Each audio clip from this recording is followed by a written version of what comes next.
Здравейте! Искам да ви разкажа вчера какъв разговор проведох с един наш клиент, който беше в много затруднено положение и какъв изход намерихме заедно от ситуацията в момента. Клиентът не е от града, в който работя, т.е. не е от град Варна. Дойде специално да разговаря с мен по въпросите, които го притесняват и да търсим заедно решение на проблема. В крайна сметка онлайн магазина, който имаше, ще го трансформира в онлайн магазин от търговия на дребно в търговия на едро. Вторият въпрос, който решихме, е да премахне касовия апарат.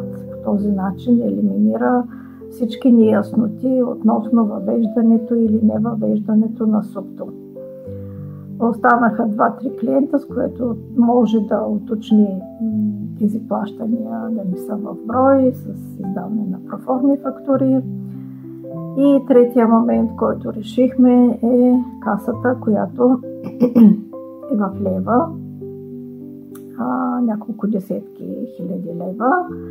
Още в тази година той ще превалутира левовете в евро, тъй като стоките му са с произход от Европейския съюз и после с тези пари той ще може да си закупи стоки следващата година. Паузата, от която има нужда, ще му осигури данъчен комфорт и ще го подготви за новия старт с тази новата конфигурация, която направихме вчера. Аз лично съм много удовлетворена. Клиентът беше притеснен с неяснотите относно новото законодателство, но намерихме една добра форма за продължаване и очаквайте неговото мнение, обратна връзка за това какво мисли той за разговора след нашата консултация. До чуване, пожелавам ви приятни дни и до скоро!